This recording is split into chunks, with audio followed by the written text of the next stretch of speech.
Le FSBK s'est rendu à Pau-Arnos pour la 5e manche du championnat où 5000 spectateurs sur l'ensemble du week-end étaient présents. Commençons avec le Super Sport où l'enjeu était de taille ce dimanche puisque la wildcard en mondial attribuée par le GMT 94 se décidait à l'issue de la journée. Le départ est lancé et c'est Corentin Perolari, parti deuxième, qui s'empare des commandes de la course. Le 114 n'abdique pas pour autant et reste dans la roue du pilote CB Honda, mais coup de théâtre, Enzo de la Vega casse un roulement de pignon de boîte qui le force à abandonner, un gros coup dur pour le pilote Perle de Fruits à la lutte pour la wildcard. Grâce au travail des commissaires pour nettoyer l'huile déversée sur la piste, les pilotes ont pu reprendre la course après plusieurs minutes d'interruption. En manque de rythme ce week-end, Guillaume Antiga se hisse dans le top 5 au général. Devant lui, une bataille à 3 prend place entre De Cancellis, Gregorio et Poncet. Hugo De Cancellis tente tant bien que mal de passer le 24, mais ce dernier résiste. Le 64 termine aux portes du podium, tandis que Mathieu Gregorio s'offre une 3e place au général, ainsi que la victoire en nouvelle génération. Diego Poncet signe lui son meilleur résultat dans la catégorie en passant la ligne d'arrivée le 2e. Avec 4 secondes d'avance, Corentin Perolari gère sa course et empoche les points de la victoire. Après sa casse-moteur le matin, Enzo de la Vega est présent sur la grille et déterminé à tout faire pour décrocher la wildcard. Mais c'est un week-end noir pour le 114, dans le 2e tour, il chute et emporte De Cancellis. Sur sa Ducati, floquée du numéro 26, Guillaume Antiga sauve les meubles en passant le damier à la 4e position. A noter la belle progression de Diego Poncet qui a réussi à suivre quelques tours Perolari et monte une 2e fois sur le podium ce dimanche à Pau. Il termine à la 3e place. Devant lui, Mathieu Gregorio assure les points, 2e à l'arrivée. Le 24 prend de gros points au championnat nouvelle génération avec le doublé. Lui aussi a fait une bonne affaire, Corentin Perolari. Après un bon départ, il s'installe dans un chrono confortable pour assurer la victoire et assoit davantage son avance au championnat. 5e en passant le damier, Alexis Négrier recevait une toute autre récompense à l'arrivée, le ticket pour la wildcard en Super Sport mondial avec le GMT 94 à Manicourt en septembre prochain. Parlons des Superbikes où Kenny Forêt et Alan Tescher arrivent à égalité à Pau-Arnos, bien que l'avantage soit au numéro 1 avec une victoire d'avance. Le départ est lancé, le pilote Tecmas prend un bon envol mais Mike Gimeglio ne le laisse pas s'enfuir pour autant. Kenny Forêt réplique, reprend l'avantage et peut désormais imposer son rythme et s'échapper. Mathieu Ginès perd une place au départ mais revient sur Martin Renaudin. Il réussit à sauver la 5e place dans une course longue où le 41 avait beaucoup d'espoir de résultat. Réduit physiquement après avoir attrapé le Covid-19 lors de son déplacement 8 heures de Suzuka, Gimeglio faiblit au bout de 7 tours. Il se fait dépasser par son coéquipier, puis par Guarnoni, il termine à la 4e place. Le numéro 11, pointé 10e au 3e tour, grâce à un rythme très soutenu, parvient à accéder au podium, il termine 3e. Alan Tescher n'a pas trouvé la solution pour recoller avec son principal rival au championnat et passe la ligne d'arrivée à la 2e place, à 3 secondes de Kenny Forêt. Après avoir créé un gap très tôt dans l'épreuve, le champion en titre tue le suspense mais préserve ses pneumatiques à la mi-course en baissant son rythme et la remporte. Bien que le début de week-end était difficile, Loïc Arbel s'impose à 2 reprises au Challenger.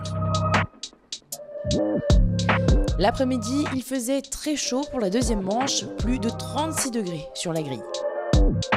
Le départ est lancé, les 2 pilotes CB Honda prennent les commandes de la course, mais Kenny Forêt n'avait pas dit son dernier mot et s'en empare dans le 5e tour pour ne plus les lâcher.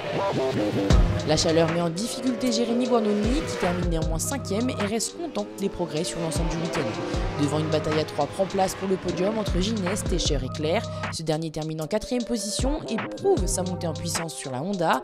Alan Tescher préfère quant à lui assurer les points au championnat et se contente de la 3e place, puisque le 2e c'est Mathieu Ginès qui note l'évolution positive de cette 2e partie de saison avec sa R1.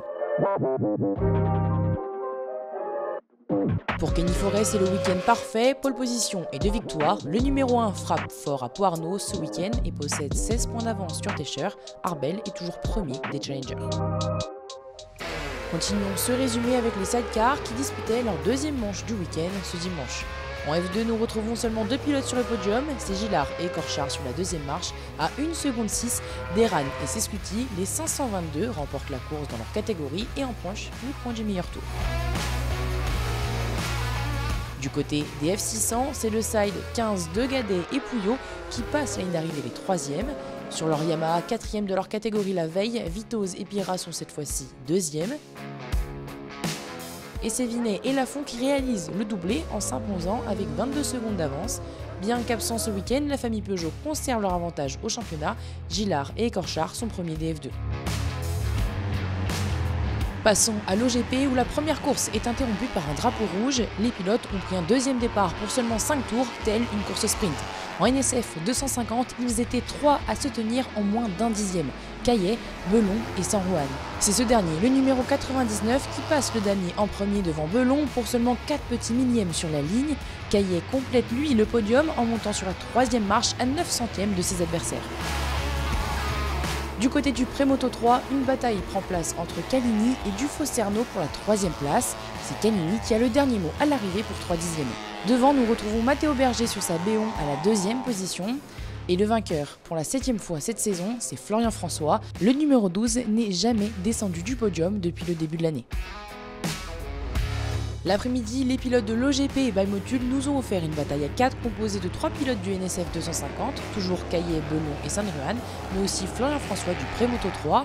À l'issue de ce combat, Benjamin Caillet, pilote de l'équipe de France, termine 3e, Enzo Belon est 2e à 3 dixièmes de Rémi San Juan, en tête de la course au moment du drapeau rouge qui l'a conclu. Il est désormais premier au championnat. Du côté des Prémoto 3, on prend les mêmes mais on recommence. Enzo Calini finit à la 3e place. Le pilote du team Fast Track, Matteo Berger, se classe 2e. Avec 6 secondes 2 d'avance, le numéro 12, Florian François, gagne aussi la 2e course et accentue son avance au championnat.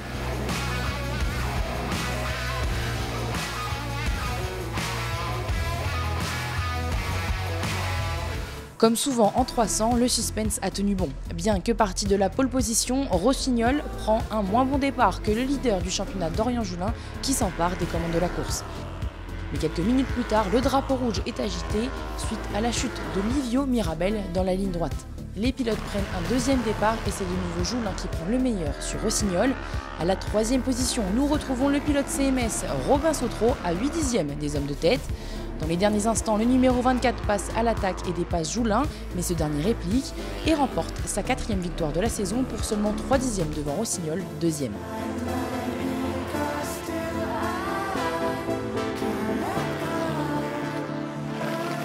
L'après-midi, Dorian Joulin réalise de nouveau un très bon départ et s'échappe en tête. Derrière, pour monter sur la 3e marche du podium, c'était très serré entre Gaëtan Prunier et Arthur Massy.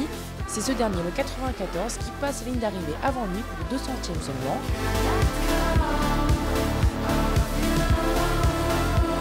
Robin Sautreau confirme sa bonne forme. Le 45 termine à la 2e place et se hisse dans le top 3 au championnat.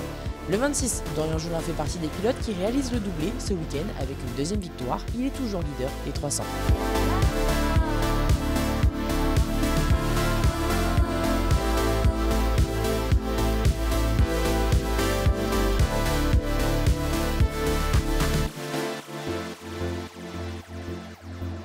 Terminons ce résumé avec les plus jeunes, pour qui la première course était ce samedi en fin de journée. Peu de temps après le départ, le drapeau rouge aussi est agité chez eux, où le leader du Moto 4, Adam Trojanowski, chute. Les pilotes repartent pour 11 tours. Le numéro 93, Sohan Lachaise, remporte la mise en Moto 4, pourtant pris dans la bataille pour la victoire entre les Moto 5. C'est Arthur Dallard, pilote du Tati Team Béringer Racing, qui passe le damier pour 33 centièmes devant Louis le neveu. Arthur Boiret complète le podium de la catégorie et Paul Oliva passe à la ligne d'arrivée, le 2e des Moto 4.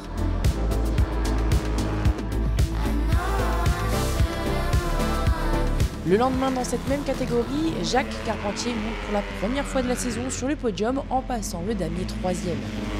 Sohan Lachaise termine lui à la 2e position et Adam Trojanowski reste sur ses roues ce dimanche et remporte sa 8e victoire de l'année.